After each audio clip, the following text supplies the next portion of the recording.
o jogo da culpa nesta noite, e o nosso texto já foi lido, Gênesis 4, versos de 1 a 15. Mas vamos ler Gênesis 4, pelo menos o versículo 7 e 8, neste momento.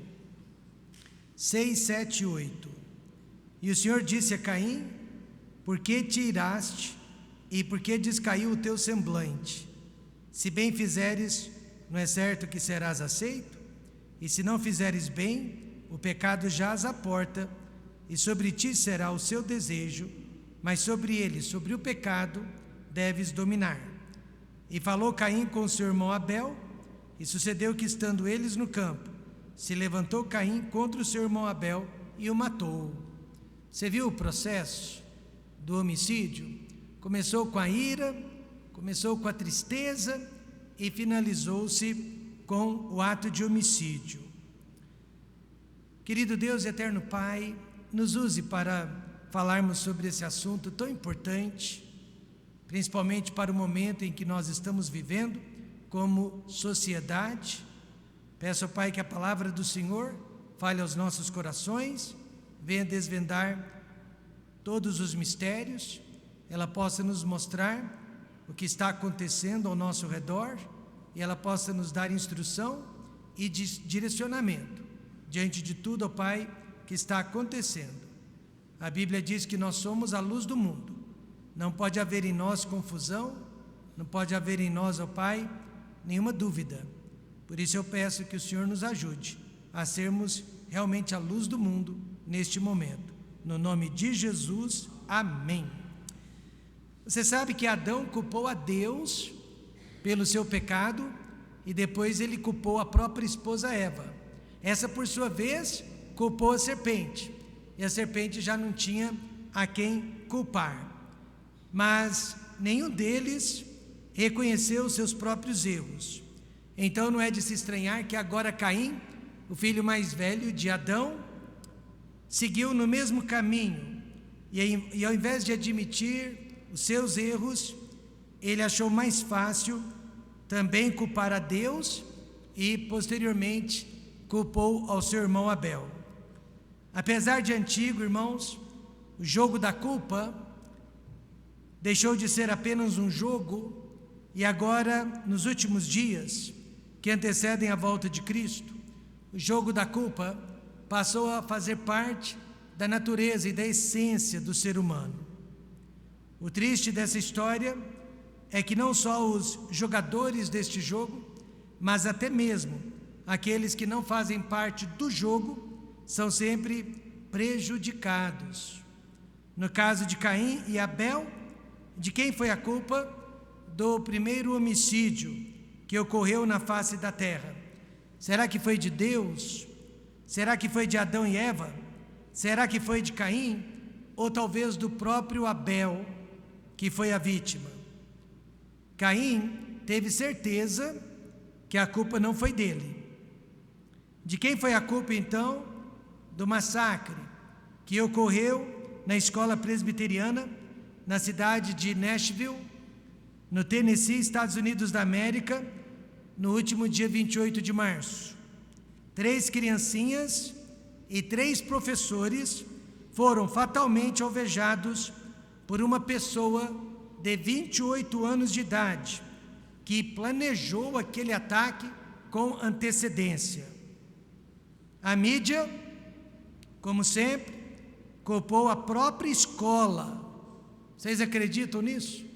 A mídia já culpou a própria escola por não ser inclusiva e por ser conservadora demais. O governo do presidente Biden, presidente daquele país, já culpou o porte de armas, que é constitucional naquele país.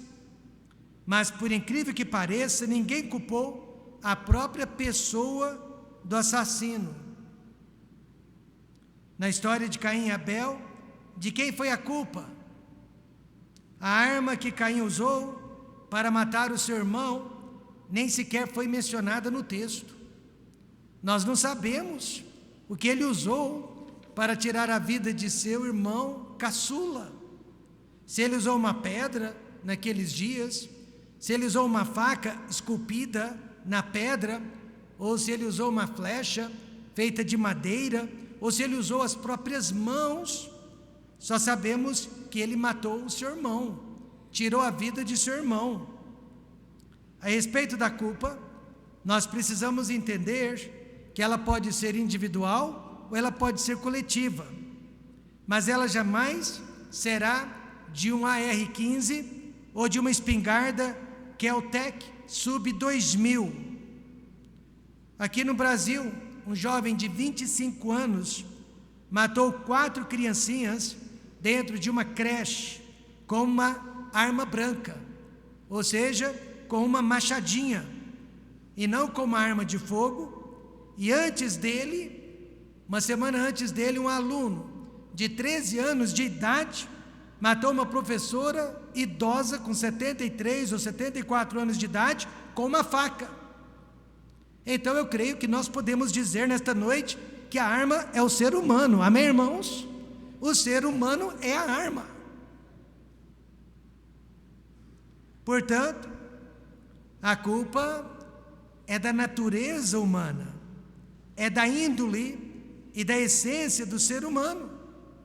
E sabendo da nossa índole, sabendo da nossa capacidade para praticar o mal, Deus ensina que a justiça deveria ser célere e imparcial. O que pode impedir esses massacres é uma justiça rápida e justa.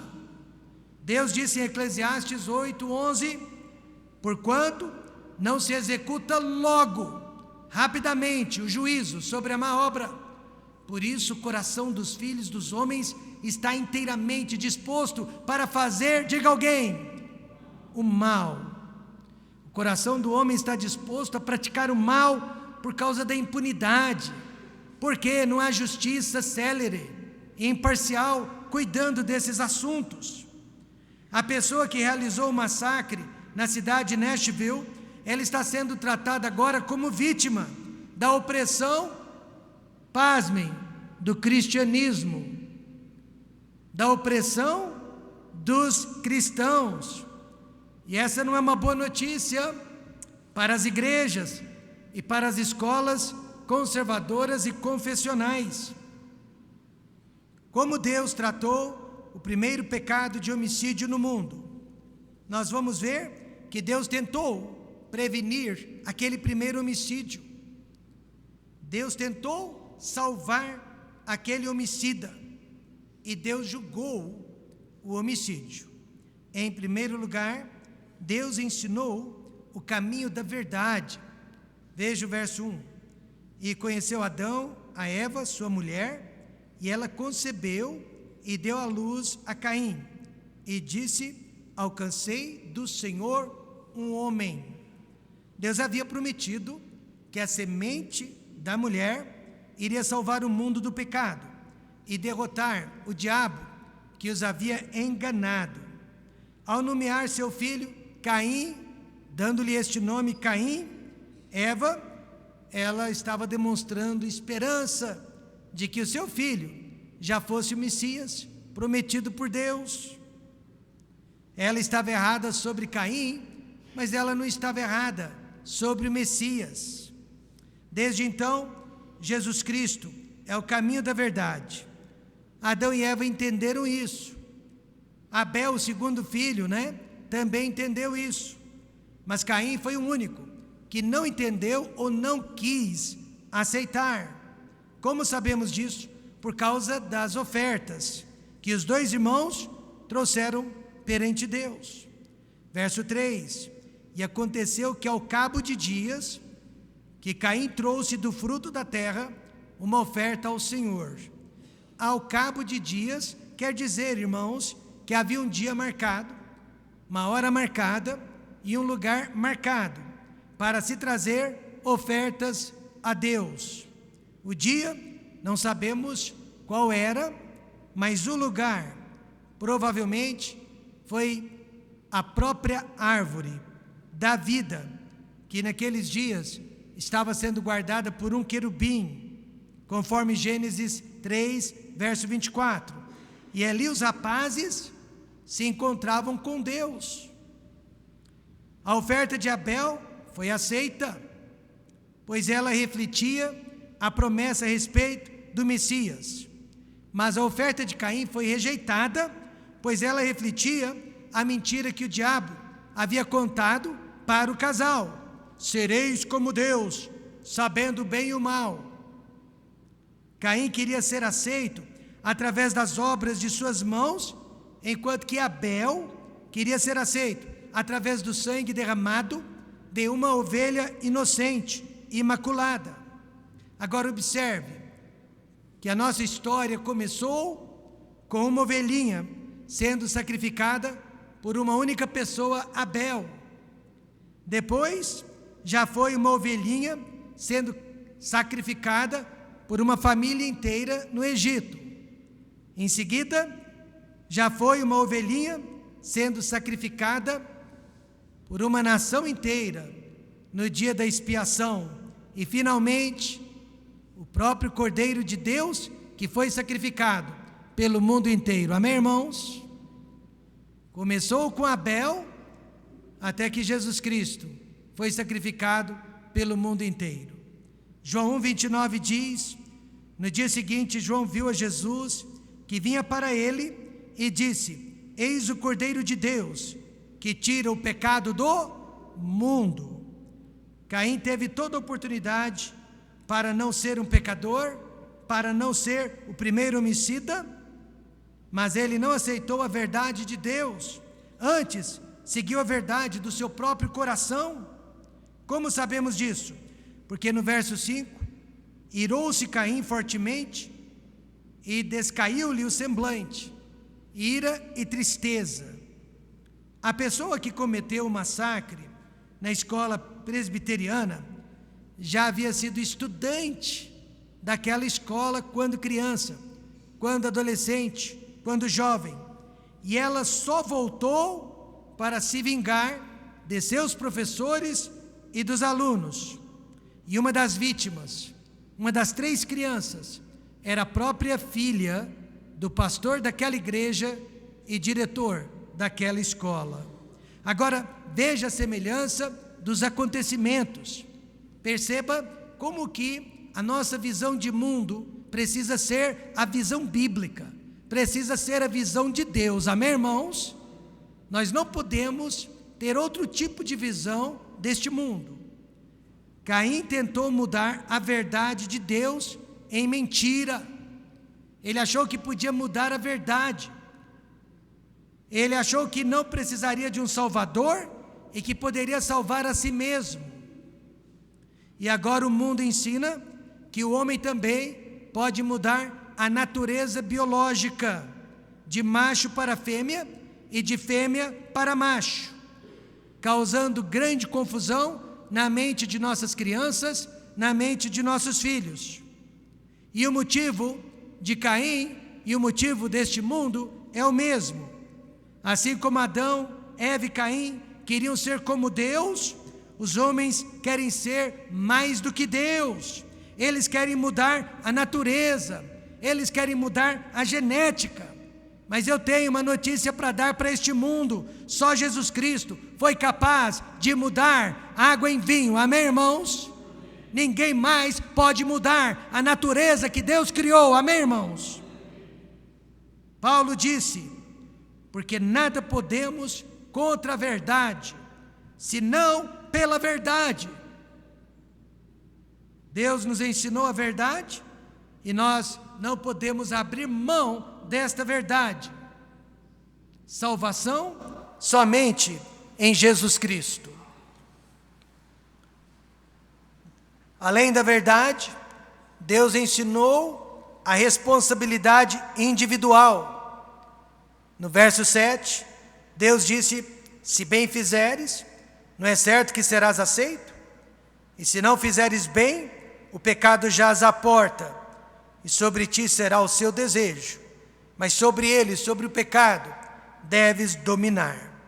Deus ofereceu 2 possibilidades para o jovem Caim, e oferece para nós também. deixe-me governar sobre a sua vida, ou o pecado dominará a sua vida. A escolha é sua. Caim escolheu o pecado. Então aqui encontramos, mais uma vez, pois não é a primeira vez, a doutrina do livre-arbítrio. A primeira vez foi com Adão e Eva, que deliberadamente escolheram pecar contra Deus. E agora, com o seu filho Caim. Deus nos ensina a verdade, mas não nos obriga a aceitá-la. Isso se chama responsabilidade pessoal. Se Caim não tivesse alguma responsabilidade, ele não teria sido responsabilizado de seus pecados. Mas veja o que Deus lhe disse no verso 7. Se bem fizeres, não é certo que serás aceito, e se não fizeres o bem, o pecado jaz à porta, e sobre ti será o seu desejo, mas sobre ele deves dominar. Então, se Deus está dizendo que devemos dominar sobre o nosso pecado, é porque podemos. Deus jamais pediria de nós o que não fôssemos capazes de fazer. Mas o que Caim fez em seguida aos ensinamentos de Deus? Justamente o contrário. Irado e triste, ele saiu dali e matou o seu irmão, por duas razões. E a primeira delas foi a ira, mas a segunda delas foi a inveja. Inveja porque a oferta de seu irmão havia sido aceita, e a dele não. E a inveja e a raiva são irmãs siameses.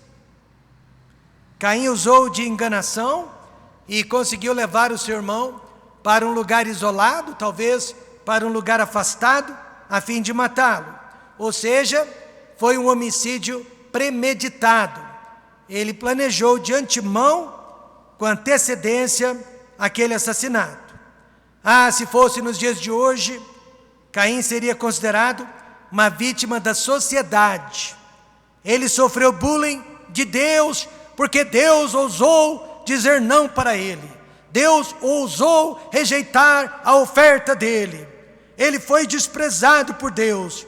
Depois ele foi perseguido por Deus. Ele foi maltratado por Deus. E assim por diante. O mundo ensina vitimismo, ao invés de responsabilidade individual.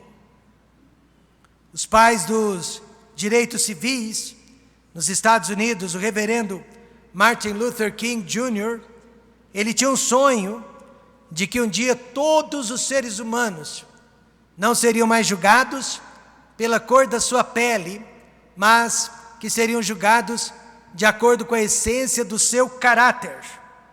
Mas o sonho do reverendo Martin Luther King se tornou um pesadelo.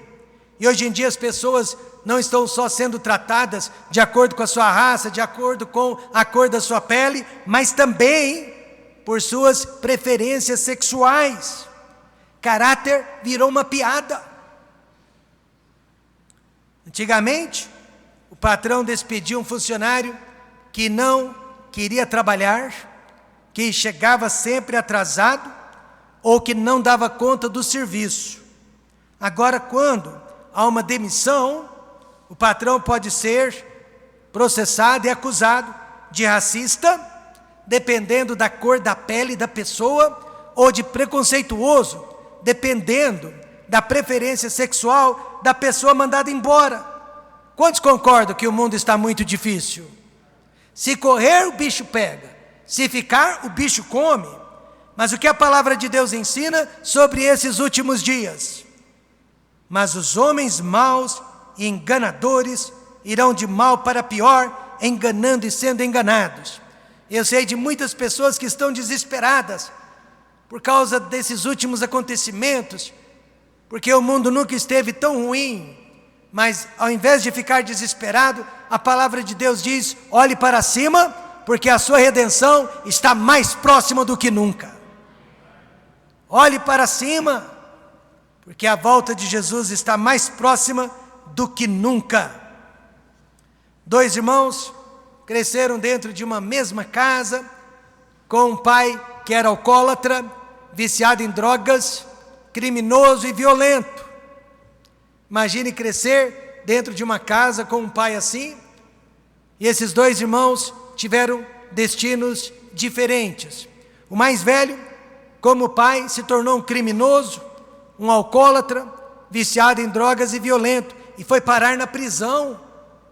O mais novo, por sua vez, estudou, se formou, se casou, tornou-se pai de família e um empresário bem-sucedido. E intrigado com a diferença entre aqueles dois irmãos, um escritor resolveu pesquisá-los. E a primeira pergunta, ele perguntou para o irmão que estava na cadeia: como que você veio parar aqui? E aquele presidiário respondeu: com o pai como que eu tive, eu não tive outra opção. E ele fez a mesma pergunta para o irmão mais novo, que virou um empresário bem-sucedido: como que você chegou até aqui? E ele disse: com o pai que eu tinha, eu sabia que não podia fazer as mesmas coisas, eu não podia seguir no mesmo caminho. Mesmo pai, mesma criação, mesma genética. Mas qual foi a diferença entre eles? Decisão. Amém, irmãos?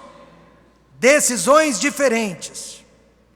Caim também, ele viu a destruição que o pecado havia causado na vida de seus pais, mas mesmo assim, escolheu seguir no mesmo caminho. Então, nesta noite, nós rejeitamos toda filosofia política, religiosa e científica que projeta a nossa culpa, a nossa responsabilidade sobre outras pessoas, sobre os nossos pais, nossos irmãos, sobre a nossa igreja ou a nossa sociedade. Nós também rejeitamos toda projeção sobre outros lugares. Por quê? Porque Deus garantiu que a culpa é de responsabilidade pessoal e a culpa não pode ser transferida a não ser para o Senhor Jesus Cristo. Amém, irmãos? Veja o que ele disse em Ezequiel 18:20. A alma que pecar, essa morrerá. O filho não levará a iniquidade do pai, nem o pai levará a iniquidade do filho. A justiça do justo ficará sobre ele, e a impiedade do ímpio cairá sobre ele. Até então, nenhum ser humano havia sido morto ou assassinado na face da terra. Mas Caim viu como que os animais estavam sendo mortos e fez o mesmo com o seu irmão Abel. Ele matou o irmão como se matava um animal. Só que Caim pagou pelo seu crime. Deus disse para ele no verso 12: quando lavrares a terra, não te dará mais a sua força. Fugitivo e vagabundo serás na terra. E apesar dele ter sido um agricultor exímio, a partir daquela condenação, ele não conseguiria mais cultivar nada sobre a terra. A terra não iria produzir mais através das mãos daquele assassino. Ele também não teria mais descanso por toda a terra. Então veja, Deus não poupou o homicídio, muito menos o homicida. Qual a diferença então entre o sangue derramado de Abel sobre a terra? Esse sangue foi derramado por um assassino, e o sangue de Jesus Cristo, que foi derramado na cruz do Calvário pelo mundo inteiro. É que o sangue de Abel clama até hoje por justiça, justiça, justiça. Mas o sangue de Jesus Cristo clama até hoje por graça e misericórdia. Amém, irmãos? Então Deus ensinou o caminho da verdade, Deus ensinou responsabilidade individual. Então, por favor, não caia nos argumentos, nas narrativas da mídia, dos políticos, dos psicólogos, dos intelectuais. Por favor, fique dentro da palavra de Deus. Em terceiro lugar, Deus ensinou o resultado do pecado. Veja o verso 11. Então disse Caim ao Senhor: é maior a minha maldade que a que possa ser perdoada? Foi mais uma pergunta, né?